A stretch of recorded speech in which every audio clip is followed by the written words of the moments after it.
Bien, amigos, tengan ustedes muy buenos días. El día de hoy, sábado 4 de abril, vamos a trabajar esta videoconferencia y hemos decidido en esta oportunidad analizar el tema laboral.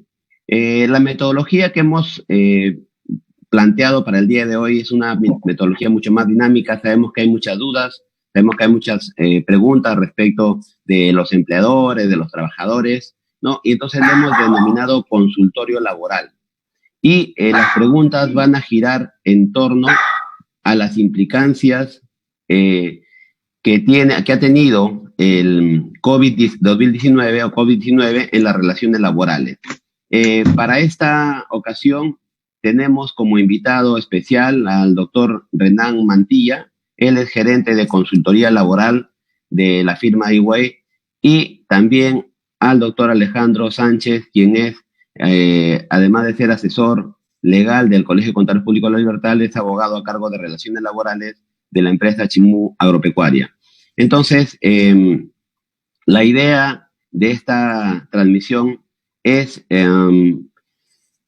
tratar de resolver las dudas, ¿no? De tal suerte que yo le pido al público en general que hemos planteado el desarrollo, el cuestionario de una serie de preguntas. Si es que después de todas las preguntas desarrolladas les queda alguna duda, nos pueden escribir para que, culminada la transmisión, se les pueda dar la respuesta que corresponda. Sin embargo, les rogaría a los que se conectan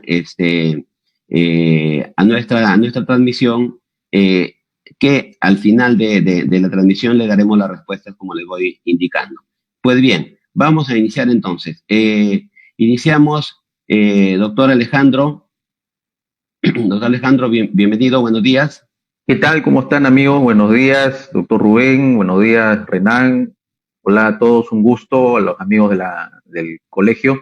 Estamos aquí para poder apoyarles y poder dialogar un rato acerca de lo que son temas laborales, ¿no?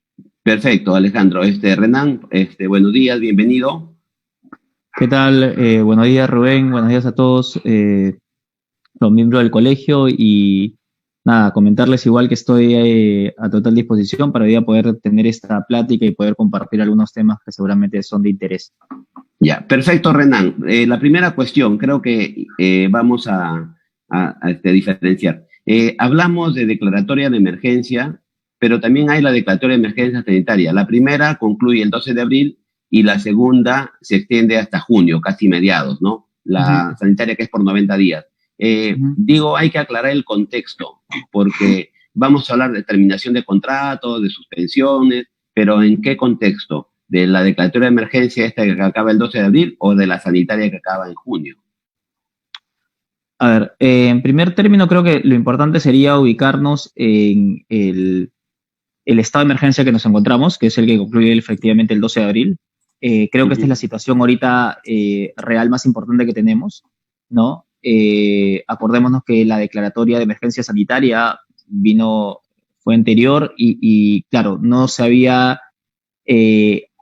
nivel social, no se había medido finalmente todo el impacto que iba a tener esto, y creo que ahorita lo que vivimos, este periodo de aislamiento obligatorio, es el que nos está forzando laboralmente a poder tomar algunas medidas como empresas, como empleadores, y ese es el desafío ahorita que se está planteando, ¿no?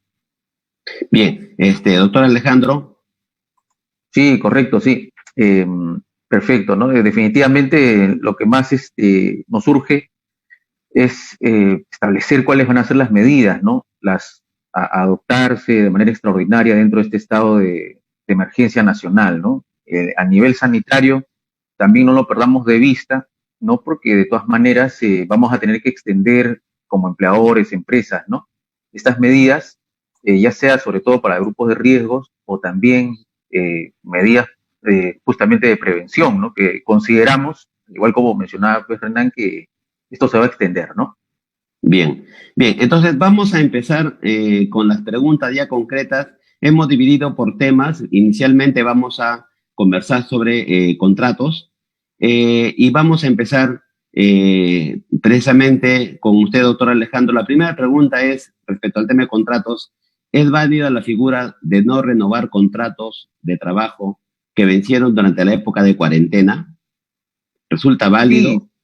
Sí, sí, en efecto, bueno, han habido varias consultas de eso, ¿no? En las redes podemos ver, ¿no? Y en efecto es completamente válido, ¿no? No renovar un contrato porque justamente venció. Entonces, es válido, no hay una obligación, digamos, de cargo al empleador de renovarle un contrato a un trabajador cuyo contrato venció, ¿no? Dentro incluso del periodo del estado de emergencia o su prórroga. Lo que sí hay que tener un cuidado ahí adicional es en la liquidación, ¿no? Ya muchos se preguntan y dicen, bueno, y la liquidación la entrego después cuando el trabajador venga a la oficina, ¿no? Yo no puedo ir, estoy en mi casa, etcétera, ¿no? Los que hacen la liquidación también, ¿no? Entonces ahí, bueno, hay que tener cuidado porque sí, efectivamente hay que cumplir con la liquidación dentro de las 48 horas y utilizar estos canales pues que se han dispuesto, ¿no? Como el WhatsApp, el correo, ¿no? La llamada telefónica, comunicarle, hacerle el abono en cuenta, entre otros mecanismos que podemos utilizar, ¿no? Entonces, es completamente válido ¿no? La Bien, extinción de la relación laboral. bien. Renan, ¿estás en la misma línea con la pregunta y la respuesta que tiene a esto Alejandro? Sí, sí, concuerdo. Yo creo que es importante, en este caso, ningún empleador está obligado a renovar contratos, ¿no? Algo que sí es necesario es que se evalúe la solidez del contrato a plazo fijo empleado, ¿no? Porque una situación real que no es producto del estado de emergencia es que existen en muchos supuestos contratos a plazo fijo que se encuentran desnaturalizados. Entonces, lo que habría que analizar previamente es si estamos ante un contrato sólido desde el punto de vista legal, que ha cumplido con los supuestos de la norma y que finalmente me va a permitir hacer valer el plazo pactado en el mismo. Ahora, si tengo ya contratos que podrían ser susceptibles de algún cuestionamiento, evidentemente no renovarlos en esta situación también podría más bien agravar la contingencia, ¿no? Ahí, ¿cuál sería la contingencia que tendría el empleador de no renovar un contrato que está desnaturalizado? La contingencia sería que finalmente el trabajador pueda facultativamente exigir una indemnización por despido arbitrario o la reposición en el empleo. Y sobre todo teniendo el contexto en el cual nos encontramos, donde finalmente hay una mayor sensibilidad a cualquier medida laboral que pueda tomar el empleador, esto podría, digamos, tener una sanción incluso mayor, ¿no? Porque es evidente que esta no renovación de un contrato desnaturalizado va a generar algún tipo también probablemente tal vez de multa si es que la SUNAFIL interviene o incluso el trabajador podría pedir algún daño adicional, ¿no? Generado justamente por la pérdida del empleo arbitrariamente durante una situación en donde el empleo está escaseando, ¿no? Perfecto. Vamos por la segunda pregunta, Renan. ¿Es válida aplicar la figura de suspensión perfecta de labores durante el estado de emergencia? Este es un tema bastante controvertido porque sabemos que el Ministerio de Trabajo ha publicado un cuestionario y ha dado una respuesta que no resulta viable y luego hay muchas personas que vienen opinando en sentido contrario. ¿Cuál es tu postura al respecto? A ver, legalmente la normativa que estableció el estado de emergencia no ha establecido ninguna prohibición ni ninguna restricción para poder aplicar mecanismos como la suspensión perfecta o los ceses colectivos, ¿no? Estas son igual figuras legales que justamente más bien se utilizan en este tipo de circunstancias, ¿no? Es decir, figuras como la suspensión perfecta de labores por causa fortuita o fuerza mayor es en este momento en una situación en la cual nos encontramos, ¿no? Entonces, yo creo que desde el punto de vista legal no existe ninguna restricción para poder aplicar una suspensión perfecta de labores o incluso llevar a cabo ceses colectivos a través del procedimiento establecido en la ley. Lo importante creo que hay que tener en consideración es el tipo de empresa en que nos encontramos, ¿no? Y finalmente, cómo poder sustentar estas solicitudes. Porque, como sabemos, existen empresas que están habilitadas para seguir trabajando. Entonces, que éstas aleguen, por ejemplo, algún tipo de cese colectivo basado en en motivos económicos, tal vez no sería muy prudente ni aconsejable en la medida que estas empresas están autorizadas y son las menos afectadas. Tal vez las que podrían recurrir a este tipo de figuras serían aquellas empresas que están recibiendo directamente los perjuicios de este tipo de situaciones en las que vivimos, como son, por ejemplo, las empresas del rubro restaurantes, las empresas turísticas, las empresas aéreas, ¿no? Que evidentemente no tienen ninguna posibilidad bajo estas circunstancias de seguir operando. Y si me preguntas, por ejemplo, por la suspensión perfecta de labores, en algún caso sí valdría la pena preguntarnos qué es mejor, ¿no? Suspender un mes la relación trabajador-empleador sabiendo que esta relación no va a ser pagada en favor del trabajador por un mes, o finalmente perder el puesto de trabajo porque finalmente la empresa tenga que liquidarse o caiga en una situación de quiebra. Es que queremos buscar fórmulas paliativas o finalmente que esto desencadene en algo mayor, que es que se terminen finalmente cerrando muchas empresas o negocios que son los que finalmente generan trabajo, ¿no? Entonces yo creo que hay una situación válida en este momento. Creo que incluso hay una serie de comunicados que se han estado emitiendo, como tú bien señalas, pero creo que también habría que preguntarnos, ¿no? Estas empresas que en verdad tienen una afectación concreta, ¿en qué situación están en mejor posición para pedir una suspensión perfecta? ¿En este momento en que estamos en el estado en cuarentena o después? Si lo pedimos después, lo que seguramente va a decir cualquier juez o inspector o quien fuese es que el estado de emergencia ya pasó y no hay caso fortuito o fuerza mayor, ¿no? De acuerdo. Tal vez eso habría que analizarlo, ¿no? Esto va a ser muy casuístico, no va a depender mucho de la empresa, de la afectación, del rubro, ¿no? Pero lo correcto es que estas fórmulas no han sido proscritas en ningún momento por este estado de emergencia. Bien, muchas gracias. Doctor Alejandro, ¿cuál es su punto de vista sobre el mismo tema? Sí, bueno, realmente es un tema, ya como se ha dicho, pues bastante controvertido, pero que a medida que va pasando, digamos, los días, las empresas se ven, o digamos, obligadas, ¿no? A buscar otro tipo de fórmulas que, como bien indicaba, pues, Renan, ¿no? Estas ya están dispuestas en la ley de los 90, ¿no? Entonces, yo entiendo que, y lo que hemos podido también percibir, es que la línea que ha estado siguiendo el gobierno es buscar medidas menos gravosas, ¿no? Y quizás no generar un desconcierto a nivel social, a nivel laboral, ¿no? Que es una parte sensible que el Estado tiene que analizar en este tipo de situaciones, ¿no? De emergencia nacional, por ejemplo. Entonces, yo creo que ha ido por ahí, quizás, en mi opinión, ahora un poco lento, porque ya las empresas me dicen, bueno, le tengo que otorgar la licencia con goce de haber, está bien, pero no tengo ya para pagarle, ¿no? A rubros que han sido bastante golpeados, como indicaba, ¿no? Entonces, sí, definitivamente son medidas que no son proscritas, no han sido proscritas por el Ministerio de Trabajo, por el gobierno mismo, pero en esa misma línea de buscar las medidas menos gravosas para los trabajadores, yo creo que en algún momento van a tener que aplicarse, considerando el rubro, la empresa, ¿no? Los estados financieros de la entidad, porque justamente con ello se busca proteger la continuidad laboral, ¿no? O sea, yo con suspender de forma perfecta a un trabajador no es que lo estoy buscando despedir, sino que busco buscar su puesto para un realce después, ¿no? Entonces, esa es nuestra posición, ¿no? De acuerdo. Bien.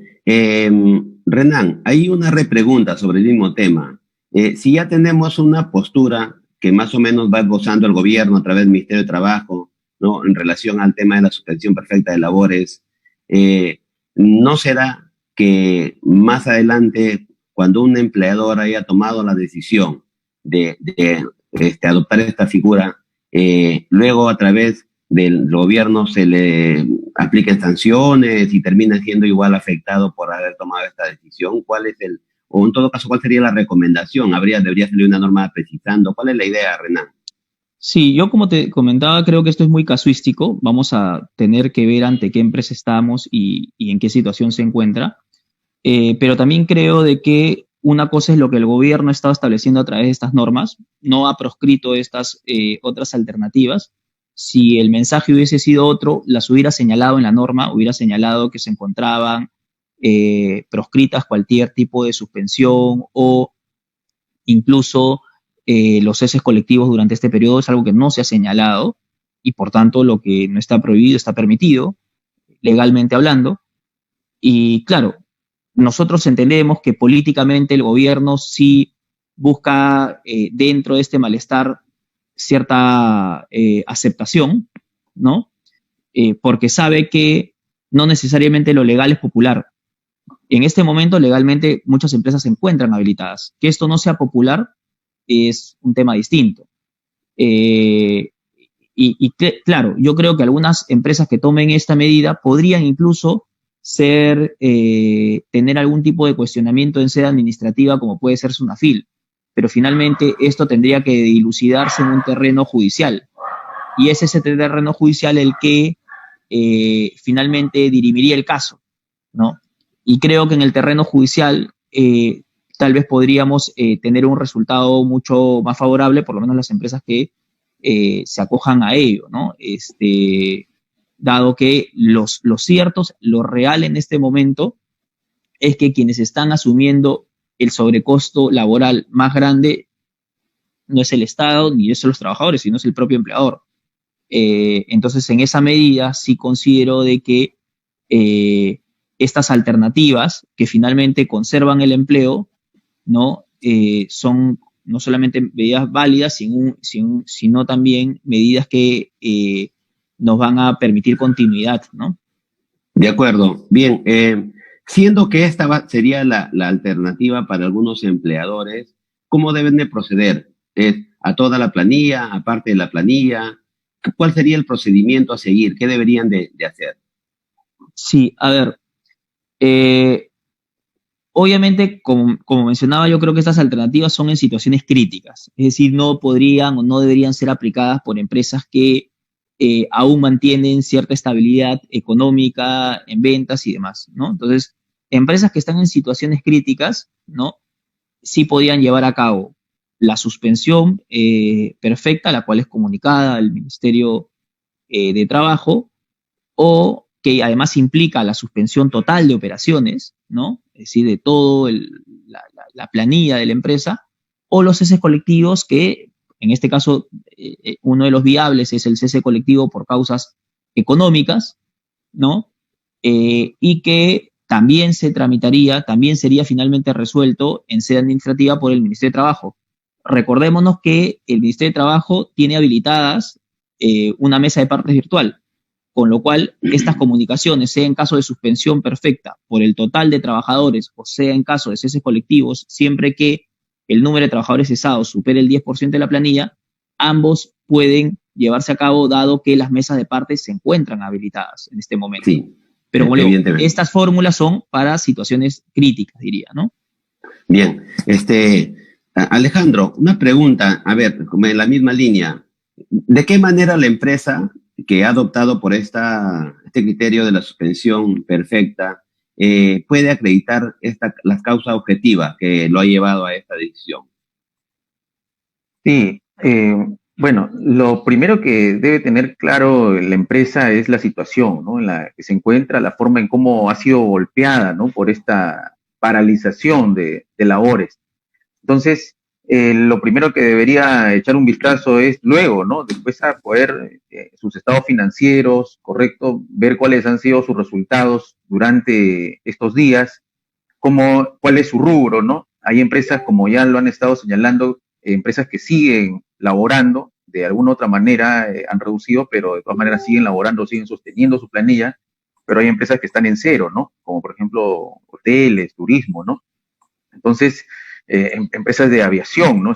Digamos algunos casos ahí que se vienen dando a nivel mediático. Y entonces, por ejemplo, Avianca, ¿no? Por citar un caso de ello, ¿no? Más de 14.000 trabajadores indican que se han sumado, ¿no? A esta suspensión perfecta de manera voluntaria y indicaban, pues, de que están buscando las fórmulas adecuadas dentro de cada país, ¿no? Entonces, yo creo que lo primero es ver los resultados, ¿no? A nivel económico, sincerar quiénes son los puestos que efectivamente tenemos que suspender, no todos, puede ser también de manera parcial, y cómo es que esto va a ayudar a poder levantarse a nivel económico, ¿no? Para poder sostener aún la planilla de estos trabajadores, ¿no? Entonces, primero ver estos resultados a nivel económico y poder buscar el sustento que me va a mí a servir como un argumento tanto ante sea administrativo a nivel judicial, ¿no? De acuerdo. Renan, me viene la pregunta siguiente. ¿Qué pasa si el empleador y el trabajador se ponen de acuerdo, ¿no?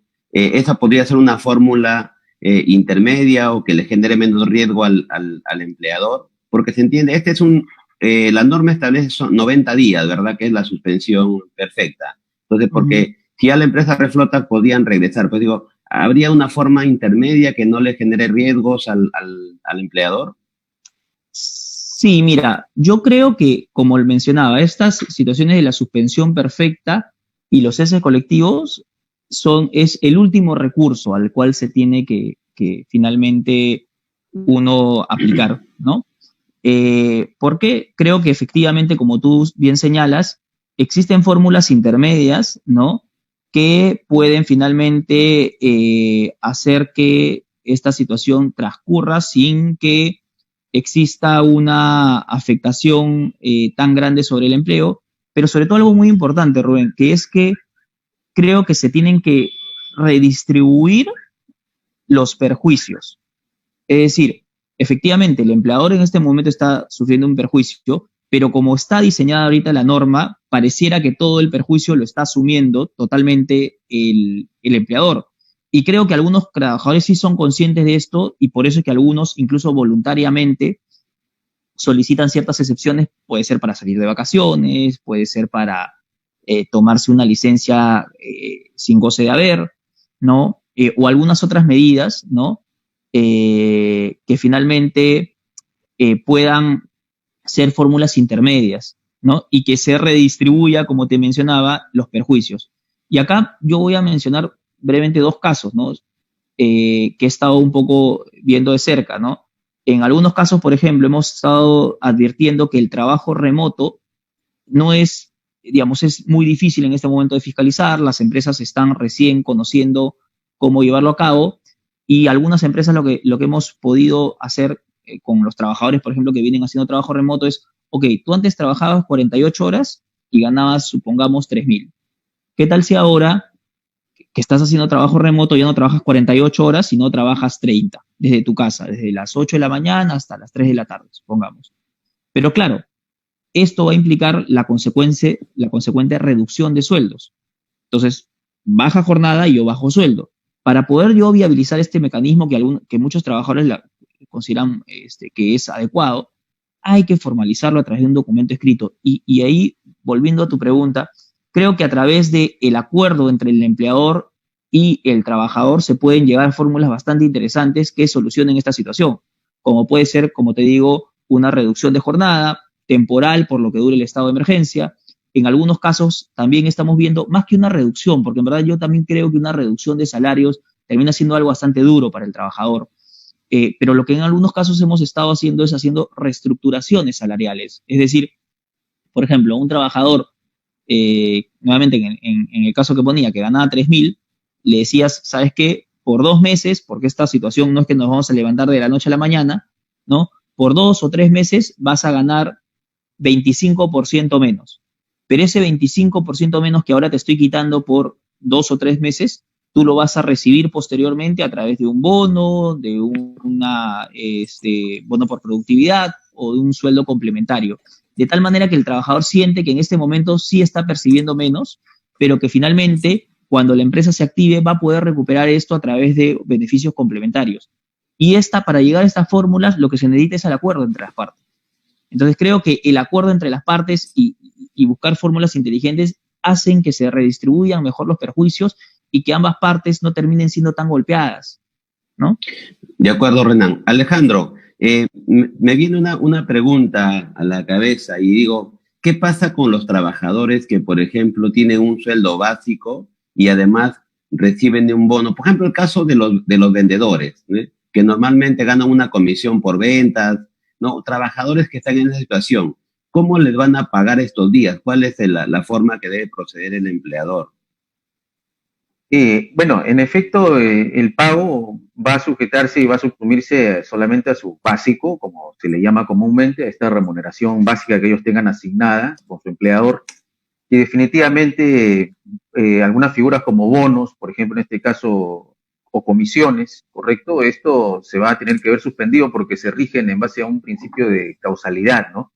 Entonces, si es que no hay venta, no hay comisión por venta, ¿correcto? Entonces, nada, simplemente ellos van a tener que percibir la remuneración que han acordado con su empleador, más no aquellos conceptos, por ejemplo, también algún bono extraordinario que hayan estado recibiendo por traslado, movilidad, todo ello definitivamente se suspende, ¿no?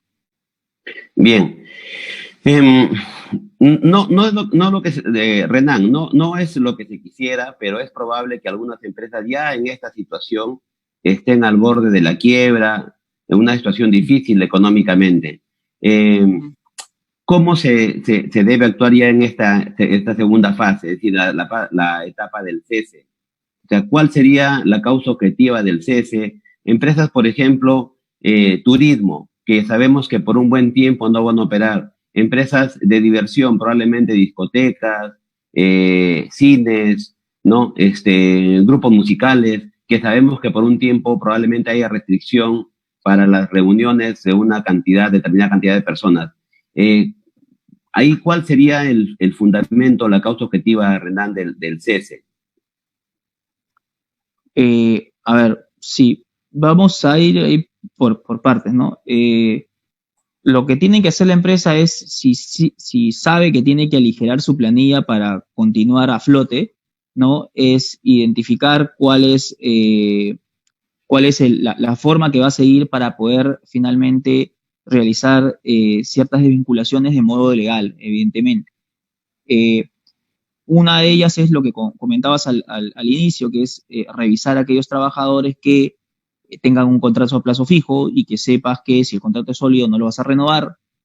Otra manera es examinando si es que dentro de este colectivo que tienes existen trabajadores dentro de un periodo de prueba, ¿no? Que finalmente tú puedas también desvincularlos de manera válida en aplicación de este periodo de prueba, ¿no? Existen también trabajadores que tienen la categoría de dirección de confianza y también tienes el retiro de confianza como una medida. Y si ya quieres recurrir a otras fórmulas, digamos, también podrías, dentro de las individuales, llevar a cabo negociaciones individuales con cada trabajador.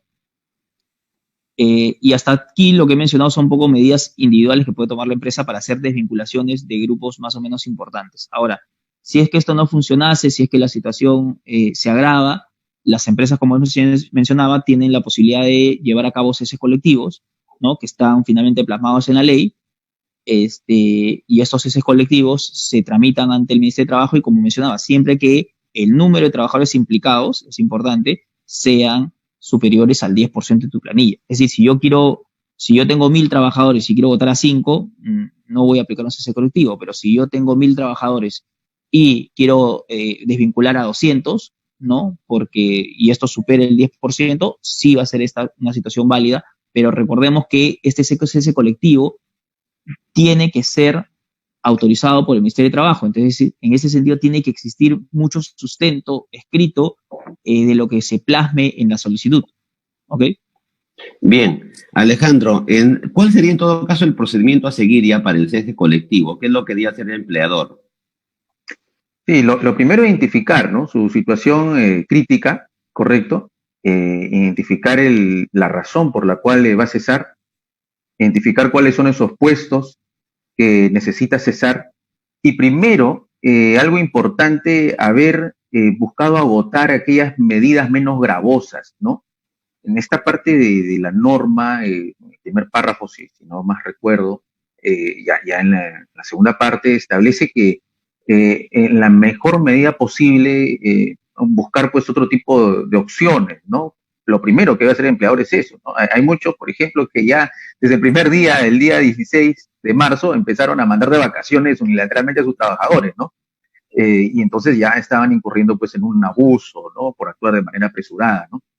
Pero en fin, una de esas opciones que primero debe aplicar el empleador antes incluso de este cese colectivo, pues, es haber buscado aplicar estas vacaciones adelantadas, devengadas, algún tipo de compensación de horas extras, ¿correcto? Algún tipo de medida como la reducción de remuneraciones, entre otras, que pueda plantearse con los trabajadores o llegar a un acuerdo con ellos, o hacerlas también de forma unilateral, ¿no? Como en este caso en las vacaciones, y ya luego después ir por el tema del cese colectivo, ¿no? Hacer la solicitud al Ministerio de Trabajo, ya con todo el expediente, este sustento que les comento, de tal manera que esperar, el Ministerio de Trabajo tiene 6 días para poder responder, atender esta solicitud. Ya lo indicaban que hay una mesa de partes virtual habilitadas y que por ese lado no habría ningún inconveniente, ¿no? Ya si esto, si el Ministerio de Trabajo pues responde o no responde, ya es un tema que digamos, ya no queda de cargo al empleador, ¿no? Pero el empleador sí debe tener el sustento adecuado para poder llevar a cabo este procedimiento, ¿no? De acuerdo. Renan, me quedó la duda. ¿La causa objetiva cuál sería? ¿Caso fortuito o fuerza mayor o motivos económicos? ¿Cuál es el supuesto que... Yo creo que podrías ir por cualquiera de estos. Vas a tener que ver en qué situación te encuentras, ¿no? En algunos casos, la causa fortuito o fuerza mayor será algo que aplique más concretamente a tu negocio. En algunos casos será el motivo económico, ¿no? Tal vez la empresa, los flujos están demasiado bajos, ya venían arrastrándose de manera baja y ese será el motivo, ¿no? Entonces, creo que, como te digo, esto es algo que es muy a la medida, ¿no? Incluso algunas empresas que también soliciten, digamos, que entren en un proceso de cese colectivo también podrían llevarlo a cabo si es que se liquidan o quiebran, ¿no? Que también es una de las causales para aplicar ceses colectivos, ¿no? Pero las opciones van a depender un poco de en qué situación se encuentre la compañía, ¿ok? Yo diría que si vas a hacer un cese total, vas a irte por quiebra o liquidación. Si va a ser uno parcial, tendrías el cese colectivo por causas económicas, que es uno de los que más se está percibiendo, y si es el caso fortuito fuerza mayor, creería que es más para algún tipo de negocio donde es irresistible esta situación, como tal vez, por ejemplo, ahora que han habido muchos negocios que se han manejado que se dan por temporada, ¿no? Estábamos al cierre de una temporada casi de verano, ¿no?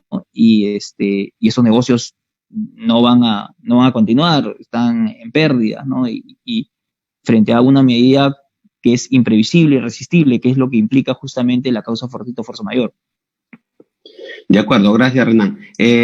Alejandro, la siguiente cuestión es saber, como se mencionaba, el Ministerio de Trabajo está atendiendo, su mes de parte está funcionando, pero igual si es que ya un trabajador, por ejemplo, concluye su contrato, ¿cómo es que se le va a pagar los beneficios dentro de las 48 horas? ¿Cómo va a firmar la hoja de liquidación del trabajador?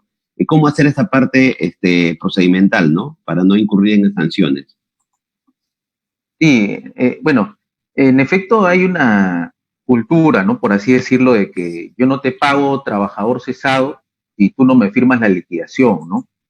Y esto a nivel de cumplimiento me genera ciertos inconvenientes como empleador a futuro, porque finalmente estoy incumpliendo con lo que establece la norma, ¿no? Que es pagarle dentro de las 48 horas.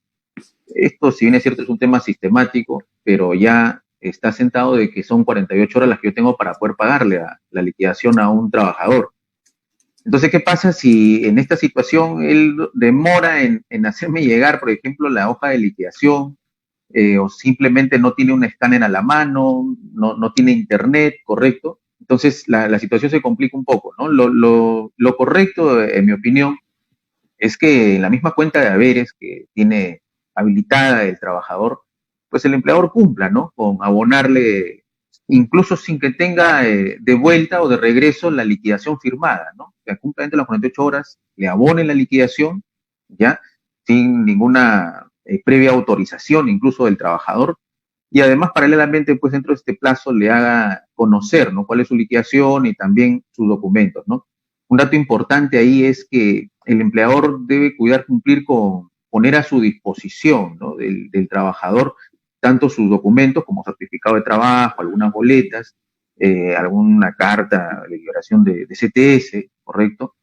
Entonces eso es importante, que ponga dentro del plazo a disposición del trabajador, le haga saber que cuenta con estos canales para que él manifieste su conformidad, pero paralelamente, lo haya hecho o no el trabajador, el empleador también cumpla con abonarle a su cuenta de haberes esta liquidación, ¿no? Bien, entonces tenemos estos mecanismos. Bien, Renan, ¿qué pasa con aquellos trabajadores, ¿no?, que tienen contrato a plazo indeterminado y el empleador decide, el CS decide terminar la relación laboral dentro del periodo de la declaratoria de emergencia, es decir, hasta el 12 de abril? ¿Hay alguna consecuencia o simplemente el empleador no debería en este periodo terminar la relación laboral?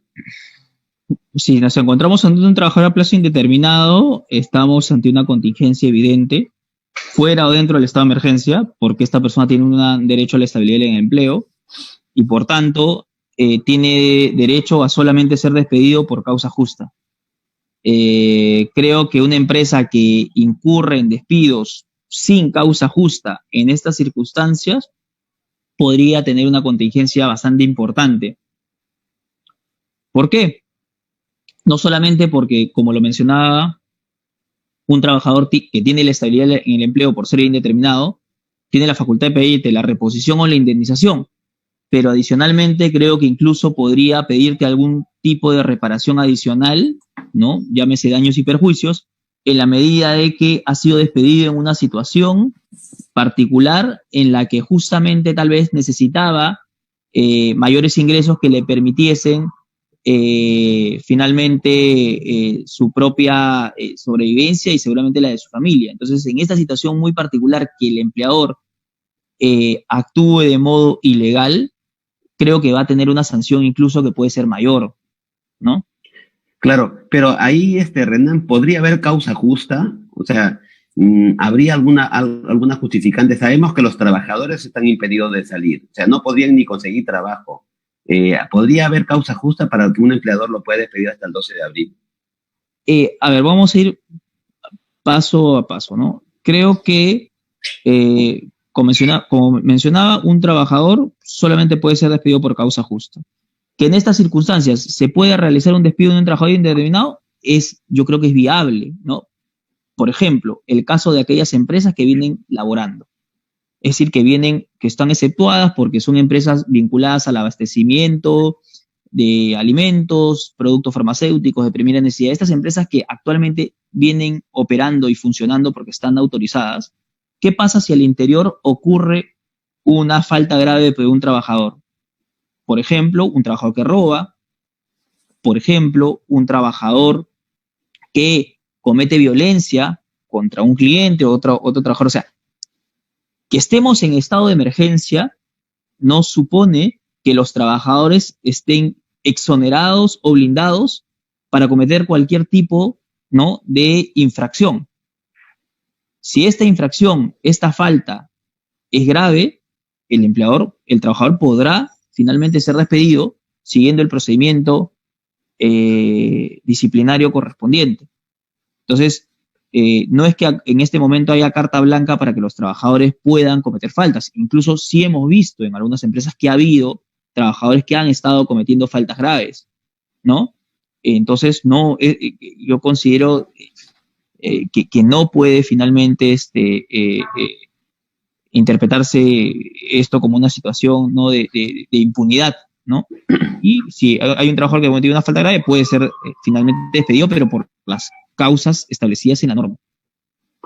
Perfecto, claro. Entonces habría que diferenciar, Renan, dos tipos de situaciones. Aquellas empresas que vienen prestando servicios porque están autorizadas a ello y aquellas otras empresas que no vienen realizando las labores de manera normal. Yo me quedé con estas otras. En ese caso, podría igual haber una causa justa. Claro, podría ser el tema de empresa que no está dentro de los rubros que ha señalado los decretos y están haciendo trabajo remoto. Sí podría haber de pronto alguna sanción, no sé, sí, el trabajador claro. vende la información, claro. Pero exacto. Aparte de eso, ¿podría haber alguna otra causa justa? Lo que sucede es que las causas justas que prevé la ley son dos, por capacidad y conducta. Estas son las únicas dos causas justas para despedir a alguien. Capacidad es cuando la persona no tiene las aptitudes físicas o mentales para poder seguir ocupando un puesto. ¿Ok? Su rendimiento es bajo, tiene una deficiencia sobrevenida, ¿no? Esta es una causal válida basada en la conducta. En la capacidad. Y la otra causa justa para despedir a alguien es cuando tú basas esto en la conducta del trabajador. Es decir, el trabajador de manera intencional comete algún tipo de falta grave. Entonces tú puedes despedir a alguien por capacidad o por conducta. ¿Ok? En este sentido, estas son las dos únicas vías que actualmente existen. Esto no ha sido modificado. Y si una empresa considera que un trabajador está dentro de uno de estos supuestos, puede llevar a cabo un despido. Pero no, lo que no puede ocurrir es que nos inventemos en esa circunstancia alguna otra causa justa. Porque de acuerdo. No es que el estado de emergencia sea una causa justa para despedir. No, eso no es. No es una causa justa para despedir. Perfecto. Clarísimo, Renan. Alejandro, para cerrar esta parte del tema de los contratos, derechos que tienen los trabajadores en esta etapa que estamos viviendo lamentable del país. ¿Qué derechos tiene el trabajador? Sí, bueno, los derechos son diversos y lo primero que habría que señalar es que todos los derechos se mantienen, ¿no? Ya sea si soy trabajador haciendo trabajo remoto o estoy asistiendo a la sede de la empresa para realizar mis labores, ¿no? Entonces, ninguno de esos derechos han sido suspendidos a nivel laboral y, por ejemplo, había algunos casos de algunas consultas de parte de trabajadores y también algunas actitudes de algunos empleadores que decían, bueno, si hago trabajo remoto, me indican que me van a reducir la remuneración o este es un motivo para reducirme la remuneración. Definitivamente no es así, ¿no? O sea, esto no afecta en ninguna manera la categoría, la remuneración, ningún otro derecho o condición laboral, salvo aquellas que tengan que ver con la asistencia al trabajo, ¿no? Por ejemplo, la empresa, el empleador, si el trabajador tenía el derecho de percibir un bono por movilidad, ¿correcto? Entonces esto ya no lo va a poder percibir porque efectivamente está haciendo trabajo remoto, ¿no? Entonces, salvo ello, pero lo demás se mantiene y como lo indicaba, esto es bastante diverso, es según cómo se haya pactado empleador-trabajador, esto se mantiene, ¿no? Debe respetarse, ¿no? Alejandro, y pasamos a un segundo tema, el tema de vacaciones. ¿Es válido otorgarle vacaciones al trabajador en esta época de cuarentena? En efecto, es válido si es que hay un previo acuerdo, ¿no? De alguna manera esto ha sido restringido. Sabemos que el empleador tiene la plena facultad, primero, de coordinar con sus trabajadores cuándo va a ser la fecha en que va a gozar sus vacaciones. Eso es lo que siempre ha existido y hasta ahora está vigente. Pero ya a raíz de esta declaratoria de estado de emergencia y tanto de emergencia sanitaria, se ha visto restringida un poco esta facultad del empleador, justamente por los temas que mencionábamos al inicio, ¿no? Porque a veces el empleador, por evitar algún perjuicio económico, literalmente a todos les programa vacaciones del día 16 o en esta prórroga, ¿no? Entonces esto ha sido un poco restringido, ¿no? Y de forma unilateral, solamente diría que podría otorgárselo a aquellos que vienen cumpliendo labores, ¿no? Aquellas empresas que no han parado, ¿no? Por ejemplo, una empresa vinculada al rubro de alimentos, abastecimiento de alimentos, si es que tiene un grupo de trabajadores que siguen laborando hasta la fecha, y justamente supongamos ellos ya les tocaría, ¿no? Por así decirlo, dentro de su programa, cumplir sus vacaciones, pues el empleador ahí en ese caso está en la facultad de otorgarlo de forma unilateral, ¿no? Y luego después, ¿cómo otorgarlo? Pues con un acuerdo con el trabajador está en plena facultad, ¿no? De acuerdo. Bien, Renan, ¿qué pasa si el trabajador regresa de vacaciones durante cuarentena? O sea, sus vacaciones justo acaban ya en esta etapa de cuarentena. ¿Qué pasa si tenía vacaciones programadas? Sí. Y en cuarentena acaba. Estas acaban en cuarentena. En estricto, si las vacaciones han sido programadas, ¿no? el empleador podría señalar que las mismas ya se encuentran establecidas, ¿no? Y por tanto no debería haber una modificación o el empleador no estaría obligado a modificar las mismas, ¿no? Porque estas fueron ya provisionadas de ese modo, programadas de ese modo, y es por una causa externa al empleador que se ha dado esta situación. Y creo que hay una tendencia equivocada a pensar de que el estado de emergencia está variando algunas de estas situaciones que incluso, como te digo, ya habían sido programadas, ¿no? Por ejemplo, una mujer que estaba en un subsidio de 98 días, iba en el día número 70 y porque hayan declarado esta emergencia, el tiempo que del subsidio se tendría que convertir, el tiempo faltante se tendría que convertir en licencia, ¿no? Se mantiene como el subsidio, porque esto fue dado programado de manera antelada, ¿no? Lo mismo pasaría, Renan, lo mismo pasaría si es que las vacaciones estuvieran programadas antes y tocaba justo gozar las vacaciones en este tiempo. Exacto, claro, tal cual, ¿no? O sea, Ya hubo un acuerdo anterior sobre iba a ser el tratamiento que se le iban a dar a esas vacaciones y por tanto creo que el empleador estaría en la facultad de poder decidirlo. Ahora, tampoco si el empleador quiere tomar una medida distinta, bien podría hacerlo, pero lo que voy es que no está obligado a convertir esas vacaciones que ya han sido programadas y provisionadas en algo distinto, ¿no? Ahí nuevamente parece que el Ministerio de Trabajo tiene una postura distinta porque parece que para ellos, en tanto que no se haya iniciado el goce vacacional antes de la declaratoria de emergencia, entonces la situación sería distinta. En esta pliego de preguntas que han absuelto, ¿no? No sé cuál es tu...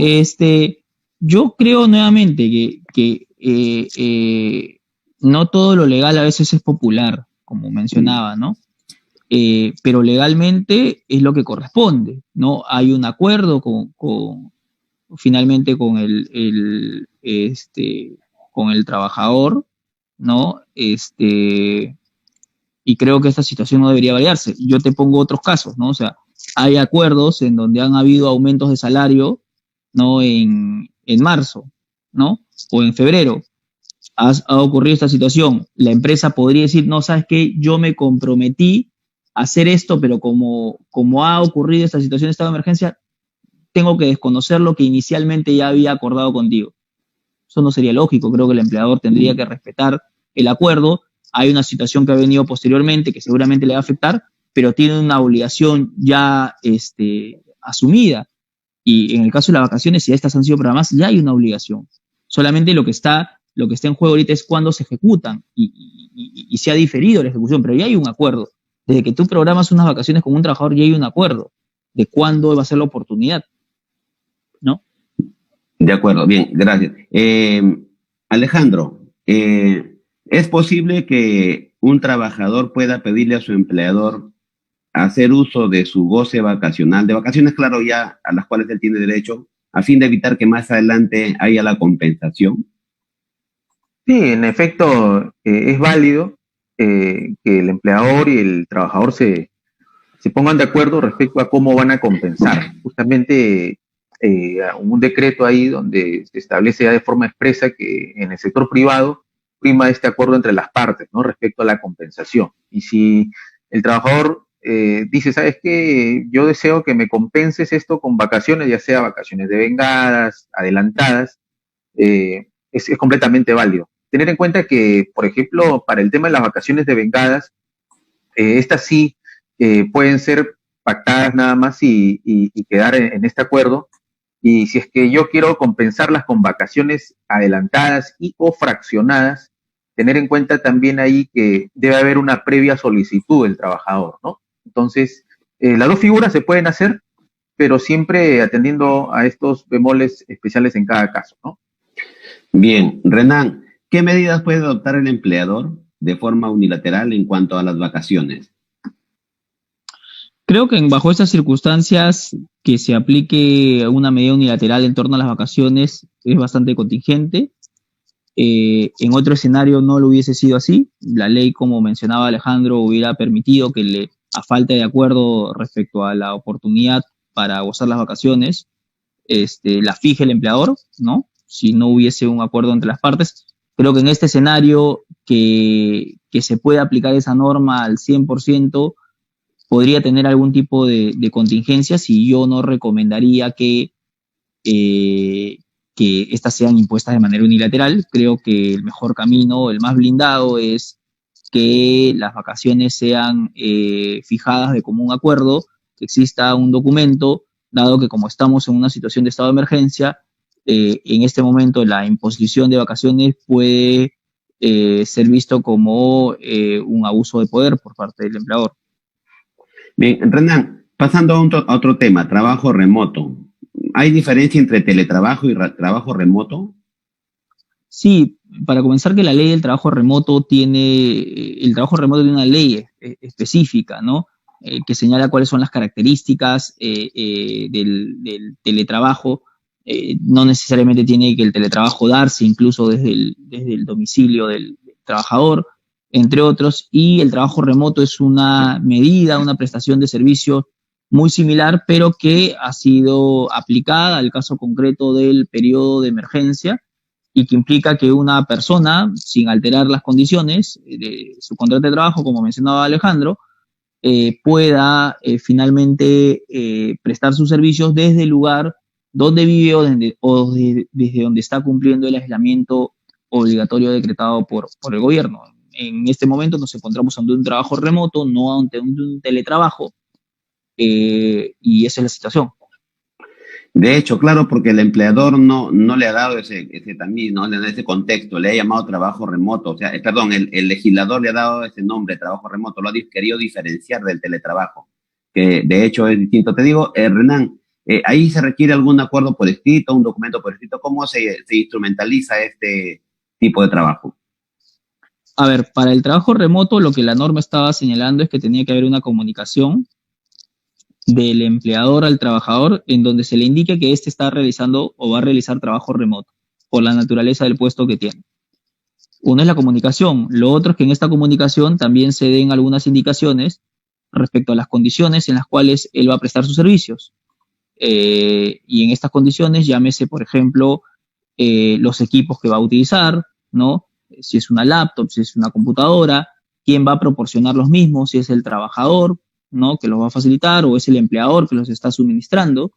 Si los da el trabajador, incluso puede haber algún acuerdo respecto a la compensación de estos gastos, ¿no? Que impliquen que el trabajador esté finalmente poniendo a disposición del empleador esas herramientas que son de su propiedad, ¿no? Que son de propiedad del trabajador. Otro tema importante es la vigencia, ¿no? La vigencia del trabajo remoto es la que dure el estado de emergencia y el aislamiento obligatorio. Y además otro tema importante es a nivel de recomendaciones en seguridad y salud en el trabajo. Por más que nos encontremos en un trabajo remoto, sí tienen que haber algunas indicaciones que lleve a cabo el empleador que permitan reducir también cualquier tipo de incidente, accidente o enfermedad ocupacional que se pudiera dar durante la jornada en la que el trabajador está prestando sus servicios, ¿no? Algunas empresas, por ejemplo, mandan estas recomendaciones, ¿no? Tener el lugar ordenado, evitar los cables en el piso, hacer pausas activas de 5 minutos, ¿no? Cada determinado tiempo para corregir posturas, ¿no? Pero son todas estas disposiciones que tienen que contemplarse en la comunicación que dé el empleador al trabajador a quien decida hacer que preste sus servicios de manera remota. Bien, gracias, Renan. Alejandro, ¿los trabajadores que realizan el trabajo remoto pueden ver afectada su remuneración? O sea, ¿les pueden pagar menos, les pueden reducir la remuneración? No, en efecto, al ser el trabajo remoto, como lo indicaba bien Renan, ¿no? Esta característica, o de las características principales, es una decisión y comunicación unilateral del empleador, ¿no? Y en efecto, de forma unilateral, el empleador no puede reducirte ninguna remuneración, ¿no? Por eso, justamente, al activarse el trabajo remoto de forma unilateral por parte del empleador, según la programación, el plan de contingencia, según la naturaleza de la labor, etcétera, no hay ningún permiso, ¿ya?, para que pueda reducir la remuneración. El trabajador debe seguir percibiendo lo mismo, con la acotación de aquellos ingresos relacionados a su asistencia al trabajo, ¿no? Como lo indicaba hace un momento, por ejemplo, si al trabajador se le otorgaba un bono por asistir al trabajo, un bono, o sea, digamos por movilizarse, me refiero, al centro de trabajo, pues este sí tendría el derecho del empleador de poder suspenderlo, ¿no? Pero más, nada más, ¿no? O sea, lo demás se sigue respetando y no hay ninguna reducción de remuneración que esté el empleador facultado para realizar, ¿no? Bien, Renan, en caso de un trabajador esté desarrollando labores por trabajo remoto y cae enfermo y tiene descanso médico, ¿cómo se debe actuar ahí en esta situación? Si en caso un trabajador durante este periodo de emergencia tenga un descanso médico, ¿no? Sí, Sí, entiendo la pregunta, ¿qué ocurriría? En primer lugar, efectivamente el descanso médico puede ser un documento con el cual se sustente algún tipo de suspensión, digamos, de el tipo de labor que esté realizando el trabajador. Por ejemplo, si el trabajador está realizando un trabajo remoto, ¿no? Tiene un accidente de trabajo y no puede continuar, ¿no? Porque ha tenido esta emergencia, se le pedirá un descanso médico y esta persona ya no realizará trabajo remoto, sino que le brindará al empleador el descanso médico que le ha sido proporcionado, ¿no? Estas situaciones van a ocurrir nuevamente, creo que tal vez el error que está pasando es que estamos reduciendo todo a la licencia con goce de haberes, ¿no? Y consideramos que todo escenario laboral tiene que tener esta receta única que da el gobierno y no es, porque como tú bien señalas, podría haber una situación en la que un trabajador tiene un accidente y un trabajador que puede ser de una empresa autorizada, es decir, un trabajador que esté afuera, en la calle, prestando servicios, o un trabajador que esté brindando trabajo de manera remota, ¿no? En esos casos, si el trabajador tuviese un accidente, enfermedad distinta obviamente al COVID, va a tener un descanso médico. Es más, si tiene el mismo COVID, si un trabajador fuese confirmado con esto, lo que la ley prevé es que este periodo que tenga esta persona para su recuperación es considerado como un descanso médico. claro, la idea es porque, a ver, hay el otro grupo, Renan, de trabajadores que están haciendo uso de esta licencia con goce de haber y también caen enfermos de pronto con el COVID. La idea es, ¿esos trabajadores luego van a compensar o con la licencia ya implicaría que no tiene que compensar? A ver, claro, uno, si es del COVID, vas a tener por norma que dar el descanso médico y ya no tendrías que llevar a cabo ningún tipo de compensación. Y ahora, ¿qué pasa si es que un trabajador venía gozando de una licencia con goce de haberes y tiene un accidente de trabajo? Tema, no me atrevería a darte una respuesta única, pero una interpretación válida creo que sería que subsista la licencia, ¿no? Este, eh, y también creo que también esto podría también ser debatible, ¿no? Te quisiera poner un ejemplo ahí, ¿no? ¿Qué ocurre cuando un trabajador está de vacaciones, ¿no? Y se accidenta? En un escenario cualquiera, un trabajador pide 30 días de vacaciones, durante sus vacaciones, no en Punta Sal, se accidenta el trabajador y le dan un descanso médico. ¿Ese descanso médico sustituye las vacaciones que ya habían sido programadas? No. Aquel accidente, enfermedad que ocurra durante el goce de las vacaciones no interrumpirá las vacaciones. Las vacaciones ya fueron programadas y fueron consignadas como tal. ¿Ok?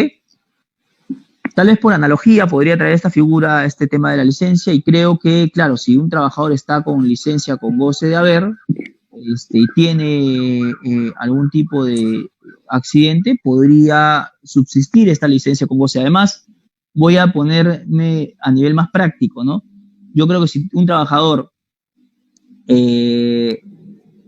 tiene licencia con goce de haber y tiene un accidente, ya ha tenido, claro, ya digamos, ha establecido un acuerdo respecto al tratamiento de esta figura, ¿no? Entonces, creo que el empleador podría válidamente señalar de que se cumpla la licencia con goce de haber, que fue programada al inicio, ¿no? Y que subsista la misma, ¿no? Hasta al Bien, menos que se levante el estado de emergencia, evidentemente. claro, bien. Gracias, Renan. Pasamos a un siguiente tema, trabajo en estado de emergencia. Alejandro, ¿puede el empleador obligar a asistir a laborar durante el estado de emergencia? Eh, Depende, ¿no? Habría que verificar cuál es la situación de la empresa, ¿no? Ya sabemos que desde que se decretó el estado de emergencia, hay empresas que están en el deber de seguir con la continuidad de la prestación de sus servicios, ya sea para garantizar bienes o servicios esenciales, ¿no? Como sabemos, ¿no? Los servicios funerarios, energía, alimentos, salud, farmacéuticos, entre otros. Entonces habría que analizar primero o hacer una distinción en qué rubro estoy, ¿no? Si es que estoy en el primer rubro, que como empleador debo seguir funcionando, debo seguir laborando, entonces, en efecto, sí existe la obligación y de parte del empleador, pues, obligar, ¿no? Por así decirlo, suena algo duro, pero en la práctica es así, el trabajador se pone a disposición por la subordinación ante su empleador para que asista al centro de trabajo a una determinada hora, en una determinada jornada. Entonces, esto se mantiene si es que yo estoy en ese primer grupo, ¿no? Ahora, si estoy en el segundo grupo de empresas que no estoy en el deber, en la obligación de elaborar y que, por ejemplo, también se ha dispuesto de que si no estás tú en ese primer grupo, puedes alternativamente realizar trabajo remoto, como por ejemplo educación, ¿no? O algún otro tipo de servicio. Entonces, en ese caso es aplicar el trabajo remoto. Si es que no, si es que no puedo aplicar trabajo remoto por la naturaleza en las labores que tiene mi trabajador, entonces yo tampoco puedo obligarle a que asista o que realice trabajo porque justamente la naturaleza de las labores no me lo permite, ¿no? Entonces hay que hacer esta distinción primero, ¿no? Entre el rubro de la empresa, la naturaleza de sus labores y además si es que puedo o no realizar trabajo remoto, ¿no? Todo esto considero que obedece también a un tema de planificación laboral dentro de las empresas. No es que yo, empleador, pues tenga la libertad de decirle, ¿sabes qué? Porque tú no me caes o porque tú esto o porque tú lo otro, vas a tener que ir a trabajar, sino que obedece primero a una planificación que las empresas están obligadas a tener, ¿no? Como por ejemplo, garantizar que un número mínimo de trabajadores pueda continuar prestando labores, ¿no?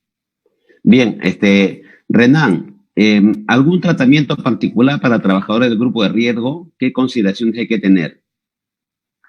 Bueno, lo que la norma ahí señala, ¿no? Lo que toda empresa tiene que hacer es identificar a los trabajadores que tengan, que sean un grupo de riesgo, es decir, trabajadores que tengan más de 60 años, hipertensión arterial, asma, ¿no? Diabetes, ¿no?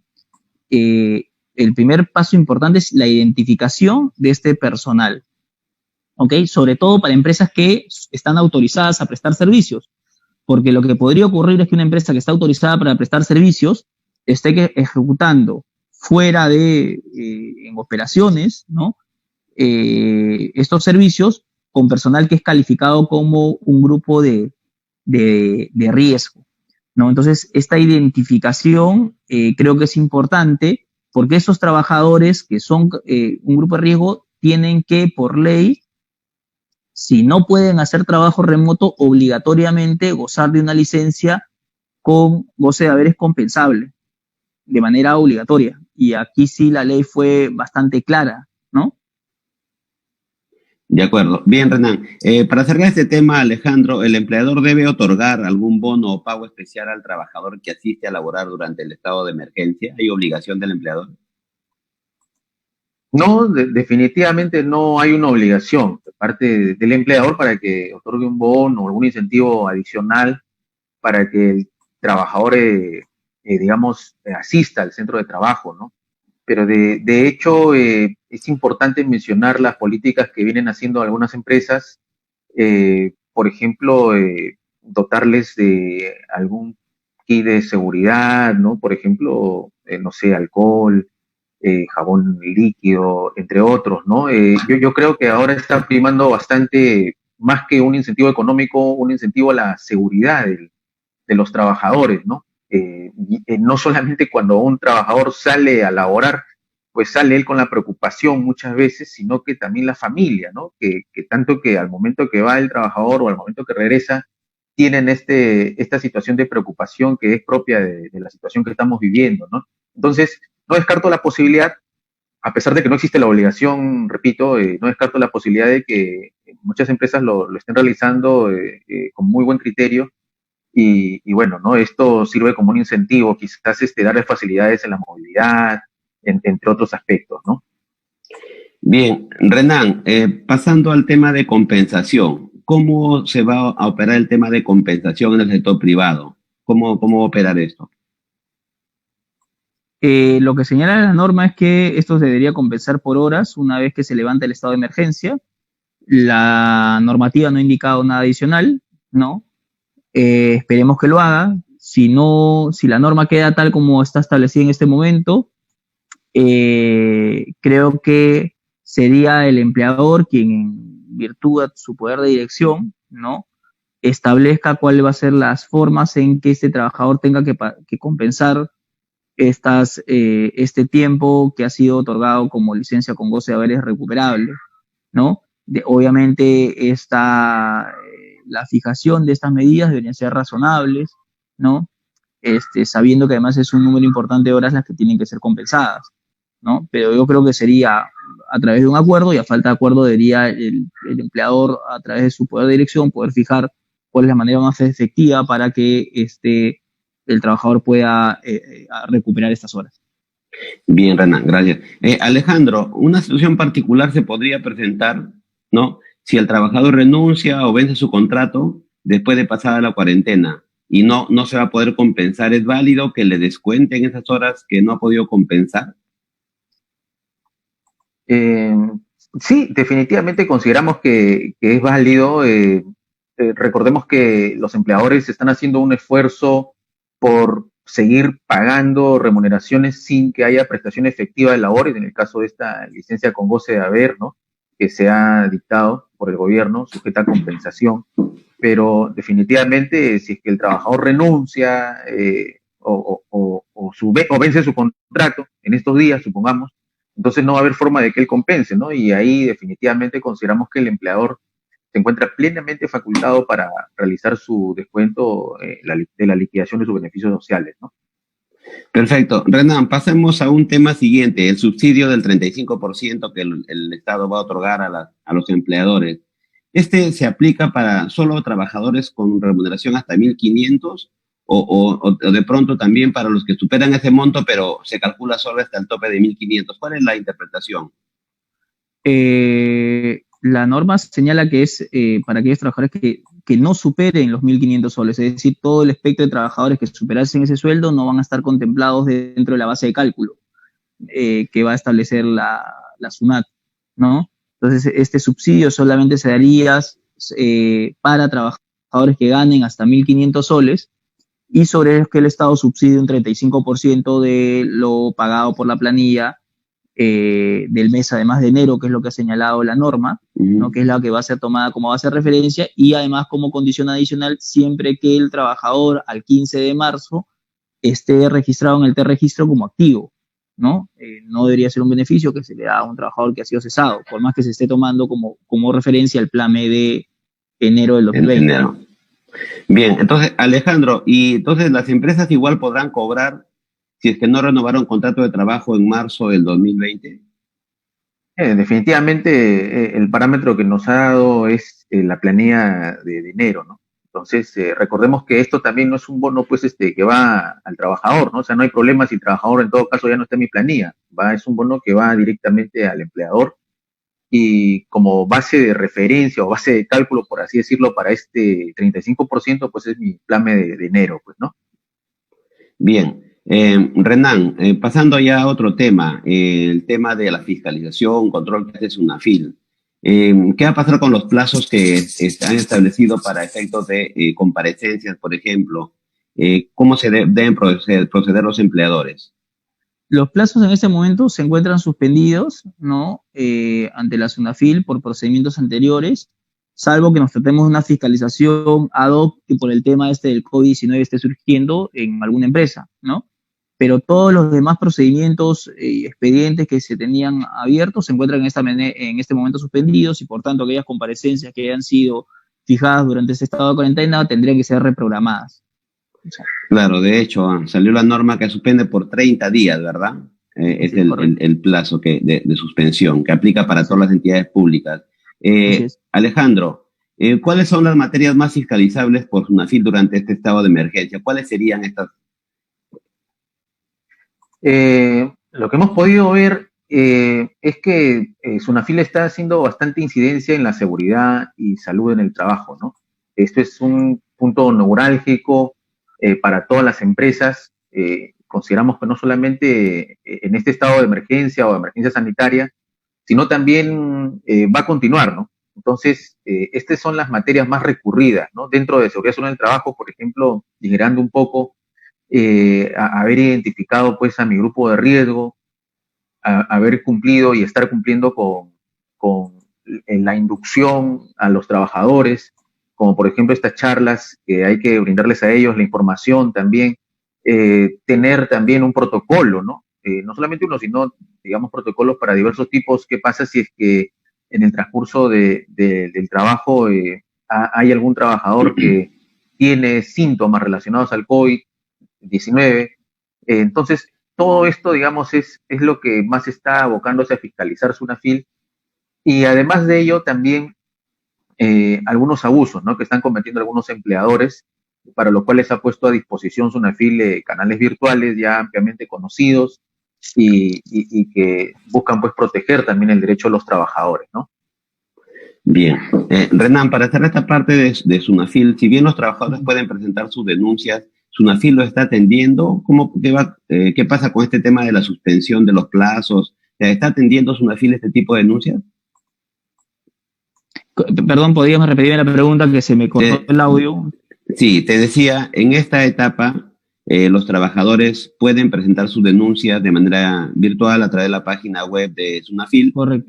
No, ¿SUNAFIL está accionando, está realizando labores? Sí, efectivamente lo que están haciendo en este momento es llevando a cabo fiscalizaciones en caso de denuncia de los trabajadores y lo que están haciendo es trabajando de manera virtual. Recordemos, igual que el Ministerio de Trabajo, lo que ha hecho la SUNAFIL es activar una plataforma de denuncias virtuales en las cuales los trabajadores también pueden realizar finalmente sus denuncias, y lo que incluso yo acabo de ver de cerca es que lo que está haciendo la SUNAFIL es que te está mandando comunicados por vía digital, ¿no? En la que te solicita una serie de información, ¿no? Documentación que tú tienes que presentar, ¿no?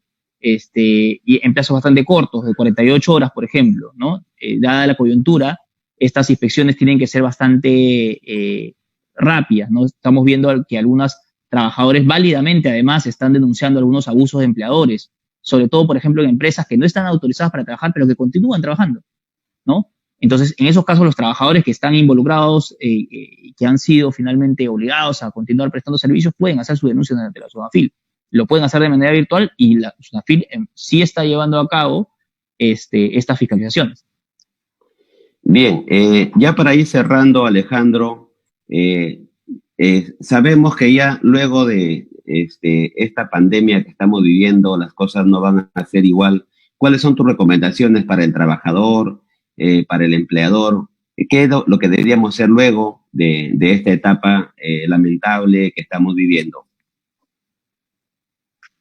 Sí, bueno, considero que como empleadores lo que se debe adoptar es proyectarse, ¿no? Proyectarse y ver esto como una oportunidad para primero reorganizarnos, repensar muchas veces la forma de hacer el trabajo, como se indicaba en un inicio, ¿no? Lo indicaba Renan, ¿no? Muchas empresas están, digamos, están practicando recién lo que es el trabajo remoto, y esto, digamos, nos lleva a poder reflexionar en qué puestos incluso puedo yo mantener ya sea trabajo remoto o en algunos casos teletrabajo ya después del estado de emergencia sanitaria, y poder repensar la forma de llevar el trabajo, ¿no? Yo creo que uno de los primeros aspectos que debe revisar el empleador es proyectarse a ello. Esto no se va a solucionar de un día para otro. Hay cosas que van a seguir, digamos, dándose como es este tipo de trabajo. Entonces hay que ver las formas, ¿no? Quizás implementar protocolos, mecanismos que nos ayuden a poder programar de mejor forma las labores, las obligaciones también que tiene de cara el trabajador al empleador. Entonces es una oportunidad para repensar la forma de hacer el trabajo, ¿no? Mientras esto o la naturaleza de las labores sea posible, ¿no? Y al trabajador también de la misma forma, ¿no? Hacer un llamado también a todos los trabajadores de tomar conciencia de que esto no solamente es un tema que le corresponde o debe de asumir netamente el empleador, sino que como trabajador debo de buscar también ser productivo, ¿no? Desde donde estoy, ¿no? De ser productivo en este caso, desde donde estoy cumpliendo mi aislamiento social ahora o después a través de teletrabajo, ser productivo también para la empresa y finalmente para la sociedad, ¿no? Yo creo que es una oportunidad tanto para trabajador, empleador, repensar la forma de hacer el trabajo, así como lo está haciendo bien, por citar un ejemplo, pues educación, ¿no? Educación, si bien es cierto, ya hace mucho tiempo venía esta revolución de la educación virtual, muchas maestrías de prestigiosas universidades se vienen dando a nivel virtual, pero ya ahora todos han volcado su vista a la educación virtual y a cómo es que esto se va a dar, ¿no? Capacitarse como trabajadores, capacitar también la empresa, ¿no? No dejar, por ejemplo, de cumplir sus capacitaciones, que es, yo creo, una buena oportunidad ahora como empleadores. Si te faltaban capacitaciones, algunas que son permitidas, ¿no? De manera virtual, porque vimos que hubo una limitación, por ejemplo, en seguridad sobre el trabajo, las capacitaciones en esta última modificatoria que tuvo la norma, de que muchas no pueden ser virtuales y además no deben durar menos de 2 horas, pero hay otras que sí son permitidas, ¿no? Entonces, por ejemplo, la capacitación contra el hostigamiento sexual, ¿no? Aprovechar este tiempo, ¿no? Aprovechar y proyectarnos en que podemos darlas a través de un soporte virtual, no tirar la toalla, ver de qué manera podemos ir ganándole el tiempo, los días van avanzando y veamos la forma en que cerremos mejor este año, ¿no? Bien, muchas gracias, Alejandro. Renan, bajo la misma óptica, de hecho, el mundo no será igual después del COVID-19. ¿Cuál es tu perspectiva, recomendaciones a los empleadores, a los trabajadores, después de esta pandemia? Sí, creo que después de esta pandemia todos tenemos un aprendizaje, no somos los mismos como sociedad, como personas, como empleadores, como trabajadores. Creo que tenemos que finalmente separar el trigo de la paja, recoger aquellas cosas que creo que nos sirvan para finalmente construir un país mejor, ¿no? Un mundo mejor. Y creo que hay muchas cosas bastante positivas también que podemos dentro de esta crisis al menos sacar, al menos rescatar, y que pueden servirnos para mejorar, como digo, como sociedad. Creo que un poco de estas cosas que yo he podido estar apreciando, uno es, antes había un temor constante al teletrabajo, era un terreno incierto, y ahora una figura muy similar que es el trabajo remoto ha demostrado que el mundo, que el país, en este momento la mayoría de personas está trabajando de manera remota, ¿no? Y te están demostrando que sí es posible, ¿no? Que sí es posible fiscalizar a los trabajadores, que sí es posible obtener buenos resultados, que sí es posible llevar a cabo servicios, ¿no? Que estos servicios incluso ahora todos hemos podido compartir, nuestra casa se ha vuelto nuestra oficina, ¿no? Y hemos estado mucho más cerca con aquellas personas que son nuestros familiares cercanos, a quienes queremos, ¿no? Creo que todos nos hemos también visto enriquecidos de una u otra manera con estas experiencias y que creo que en el futuro se van a mantener, ¿no? Definitivamente hay todo un espacio que, por ejemplo, el trabajo remoto nos está dejando y que es beneficioso, ¿no? Beneficioso para las empresas desde el punto de vista en que esto implica menos gastos en departamentos, en áreas, en oficinas, ¿no? Que una empresa no significa necesariamente una estructura de cemento, que una empresa puede ser una empresa virtual, que una empresa puede ser aquella que articule bien a sus distintos trabajadores, ¿no? Y por el lado del trabajador, ¿no? También una serie de beneficios, que es poder compatibilizar algo que se busca siempre, ¿no? Y que incluso está en las normas internacionales y nacionales, ¿no? La vida profesional con la familiar. Entonces creo que esto nos está dando algunas importantes lecciones, está descantando algunos mitos y creo que, como decía el maestro Cruz Villalón, este importante laboralista, señalaba de que una vez que hemos probado esta fruta del trabajo remoto, creo que definitivamente esto va a ser algo que más adelante se empiece a aplicar con mucho más frecuencia y que creo que también pone no solamente temas como trabajo remoto en relevancia, sino también temas que antes eran importantes, pero que no eran puestos como uno de los primordiales, que es seguridad y salud. Y este es el tema fundamental, por encima incluso del económico, que en la sociedad tenemos que hacer respetar, y que los empleadores creo que a partir de esto van a ser mucho más prolijos, mucho más ordenados en todo el sistema que actualmente impera. Muy bien, Renan, muchas gracias por tu participación. Realmente ha sido bastante importante tu punto de vista. Ha aclarado una serie de dudas que las empresas, los trabajadores vienen formulándose. Gracias a nombre del Consejo Directivo del Colegio de Contadores Públicos de la Libertad, y esperamos tenerte más adelante en una posterior oportunidad para conversar de estos temas que son tan interesantes para la sociedad en su conjunto. Muchas gracias, Renan. Muchas gracias, Rubén. Muchas gracias, Alejandro. Un gusto poder compartir esta mañana con ustedes. Bien, Alejandro, igualmente, muchas gracias. Un abrazo enorme. Bendiciones para ambos. Hasta luego. Muchas gracias. Gracias a todos. Saludos. Nos vemos. Cuídense. Chao.